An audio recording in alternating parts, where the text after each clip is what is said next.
আবার দেখা যায় তারাই বাজেট প্রকাশিত হওয়া অবস্থায় একটা ব্যানার নিয়ে মানি না, মানব না বলে রাস্তায় দাঁড়িয়ে গিয়েছেন। এটা একটা মবক্রেসি।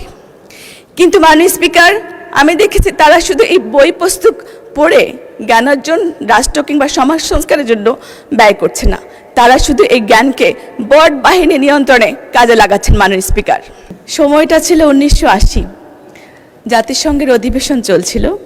তৃতীয় বিশ্বের একজন রাষ্ট্রনায়ক ভাষণ দিতে উঠছিলেন। সেখানে উপস্থিত নামি দামি বিশ্বের নামি দামি নেতারা কেউ যেন তৃতীয় বিশ্বের সেই প্রেসিডেন্টের ভাষণের দিকে মনোযোগই দিতে চাচ্ছেন না, পাত্তাই দিচ্ছিলেন না। নিজস্ব আলাপচারিতায় তারা ব্যস্ত ছিলেন।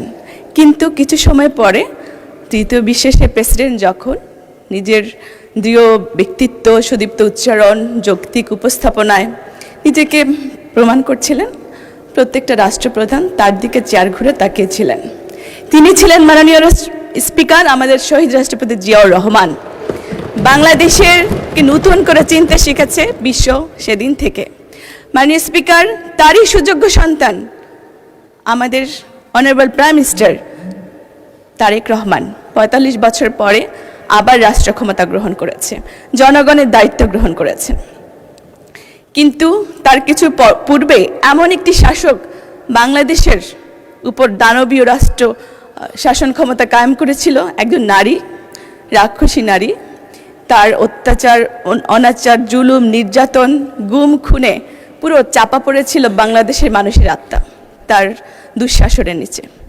সেখান থেকে তার স্বরূপে ফিরিয়ে আনার জন্য আমাদের বর্তমান প্রধানমন্ত্রী যে কাজ গ্রহণ করেছেন, যে উদ্যোগ নিয়েছেন, তিনি যখন একজন তৃণমূল নারীর কথা ভাবছেন, যেন তিনি তার কথা জানছেন, বুঝছেন, তার জন্য ফ্যামিলি কার্ড করছেন, একজন কৃষকের স্বপ্নের কথা, দুর্দেশের কথা যেন তিনি চিন্তা করতে পারছেন, তার জন্য তিনি কৃষক কার্ড দিচ্ছেন। একজন চা শ্রমিকের জীবনধারার জন্য তিনি চিন্তা করছেন, তার জন্য ঘর বাড়ি করার জন্য তিনি টাকা দিচ্ছেন। মাননীয় স্পিকার, একসময় আমাদের তরুণ প্রজন্ম বলতেন আই হেট পলিটিক্স, কিন্তু আমাদের এই রাষ্ট্রনায়ক যে পলিটিক্স শুরু করেছেন, তিনি যে চিন্তা ভাবনা করছেন, যে সংস্কৃতি, ঐতিহ্য, বাংলাদেশে গ্রামগঞ্জ, শিক্ষা, স্বাস্থ্য, কর্মসংস্থান, অর্থনীতি সব কিছু নিয়ে তিনি যে চিন্তা করছেন, তরুণ প্রজন্ম তার রাজনীতি নিয়ে ভাবতে শুরু করেছেন। মাননীয় স্পিকার, আমাদের যেই স্বাস্থ্য শিক্ষা ব্যবস্থায় বিবিএস-এর তথ্য মতে 15 থেকে 29 বছরের তরুণরা এদেশ থেকে পালিয়ে যেতে চায়। এটাকে বলা হয় ব্রেইন ড্রেন, মেধা পাচার। সাধারণত দুর্নীতিগ্রস্ত, দুর্নীতিবাজ শাসকরা তাদের শাসন ক্ষমতা দীর্ঘস্থায়ী করার জন্য ব্রেইন ড্রেনকে উৎসাহিত করে থাকেন।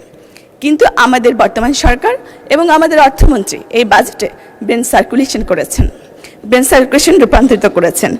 মাননীয় স্পিকার, তারা জনশক্তিকে জনসম্পদে রূপান্তরিত করছেন এবং একটি সুন্দর রাষ্ট্র গঠনের জন্য, সমৃদ্ধ বাংলাদেশ গঠনের জন্য রূপকল্প পরিকল্পনা করছেন। মাননীয় স্পিকার, হেলথ ইজ ওয়েলথ। সে কারণে বর্তমান সরকার স্বাস্থ্য খাতে বিনিয়োগকে ব্যয় নয়, বরং মানব সম্পদ উন্নয়নে অর্থনৈতিক অগ্রযাত্রার প্রধান হিসেবে বিবেচনা করেছেন। শিক্ষা ও স্বাস্থ্য খাতে এশীয় প্রশান্ত মহাসাগরীয় অঞ্চলগুলোতে জিডিপি অর্জনের সবচেয়ে কম বরাদ্দ ছিল এই বাংলাদেশে। মাননীয় স্পিকার, 2026-27 অর্থ বছরে ভঙ্গুর অর্থনীতি, মূল্যবোধহীন সমাজ সংস্কারের যে দুঃসাহসিক চ্যালেঞ্জ গ্রহণ করেছে, সেখানে বিএনপি বিরোধী শিবিরের চিন্তাবিদরাও এই বাজেটকে চিন্তাশীল বাজেট বলতে বাধ্য হয়েছে।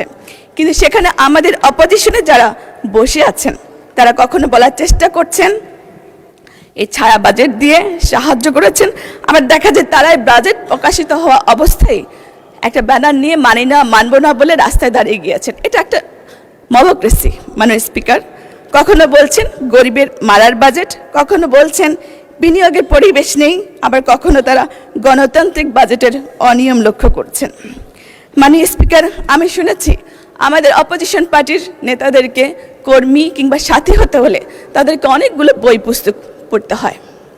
কিন্তু মাননীয় স্পিকার, আমি দেখেছি তারা শুধু এই বই পুস্তক পড়ে জ্ঞানার্জন রাষ্ট্র কিংবা সমাজ সংস্কারের জন্য ব্যয় করছে না, তারা শুধু এই জ্ঞানকে বট বাহিনী নিয়ন্ত্রণে কাজে লাগাচ্ছেন। মাননীয় স্পিকার, আর সে কারণে অপোজিশনের একজন সংসদ সদস্যকে এখানে দাঁড়িয়ে আমি দেখতে পাই তিনি বক্তৃতা করেন যে তার বাবা 71 সালে শহীদ হয়েছেন। আমরা জানতে পারি পরবর্তীতে তিনি জন্মগ্রহণ করেছেন 81 সালে।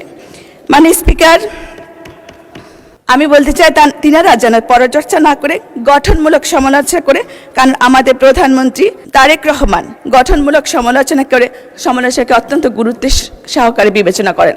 মাননীয় স্পিকার, একটু আগে একজন সংসদ সদস্য, নারী সংসদ সদস্য অনেকগুলো কথা বলে গিয়েছেন, বলেছেন এখানে লোকসংস্কৃতি, আমাদের সুন্দরবনে ম্যানগ্রোভ এবং কর্মসংস্থান অনেক কিছু কথা বলে গিয়েছেন। তিনি এগুলো সংস্কারের কথা বলেছেন। তিনি হয়তো আমাদের অর্থমন্ত্রী যেদিন বাজেট প্রকাশ করেছিলেন সেদিন তুমি তার বক্তৃতা শুনেননি, এবং আমাদের যে বইটা আছে সেটাও তিনি পড়েননি। আমি অনুরোধ করব তিনাকে সেই বইটি পড়ার জন্য, তাহলে তিনি বুঝতে পারবেন আমাদের প্রধানমন্ত্রী এবং অর্থমন্ত্রী সহ আমাদের মন্ত্রিপরিষদের সদস্যরা বর্তমানে যে বাংলাদেশ নিয়ে চিন্তা করছেন সেখানে তার প্ল্যানের সব কিছু বাস্তবায়িত হবে।